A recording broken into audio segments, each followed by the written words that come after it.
NBC5's medical expert, Dr. Robin Miller, joining us right now for this week's Focus on Health. Dr. Miller, thanks so much for being here. Thanks for having me. Let's get to our very first question. Okay, here's the number one question. Could your zip code predict how you'll die? It might. A new report looks at county-by-county differences in mortality. Researchers at the University of Washington took a close look at causes of death in 3,000 counties nationwide, going back to 1980. They found significant geographic differences. Cardiovascular disease deaths were highest along the southern half of the Mississippi River. Mortality rates from chronic respiratory diseases were highest in counties in eastern Kentucky and western West Virginia. And more than 2,000 counties had increases of 200% or more in deaths related to substance abuse and mental disorders. Well, how can doctors then use this information? We can target different areas and bring the services to them. Interesting. Definitely. Okay. And our second question is, how does one find the perfect holiday gift for someone based on studies? We've got a few more days till Christmas. I know. People need to know the answer. Exactly, and this may surprise you. The gifts that are well received are not those with the wow effect. They're those that have value long term. So the vacuum cleaner that's much needed may indeed be the best gift. Donations to charitable causes may initially be appreciated, but not necessarily long term.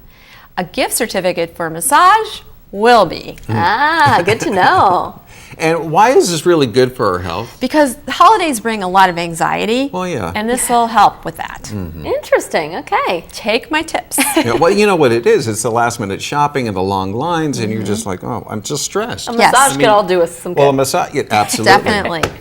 Does breathing in or out have anything to do with fear responses and memory? Yes. Yes? 60 subjects were shown pictures of faces showing fear or surprise and asked to identify the emotion quickly. They were able to do it when they were inhaling, but not exhaling through their noses. When they did the same thing breathing through their mouths, they were not as quick. It appears that inhalation through the nose boosts the fear response. In another study, subjects were asked to recall pictures they were shown and had better recall when they were inhaling through their nose.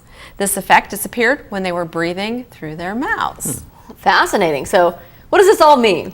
That breathing isn't just about getting oxygen, but actually getting a brain response as well. It goes to different parts of the brain based on what you're looking at and how you're breathing. Fascinating. Interesting. Okay. All right, and we want to let you know that you can send your questions to Dr. Robin Miller at the address on your screen, or better yet, just email your questions to drmiller@kobi.com. That's kobi5.com. So let me give it to you one more time. It is drmiller@kobi5.com. Good job. Thank you very much. And look for the answers to your questions right here next Tuesday night. Dr. Miller, always a pleasure. Thanks so much for being Thank here. you. Yeah. NBC5 meteorologist Adam Kolpack's up next with your weather. But first, take a look at what's coming up tonight in prime time.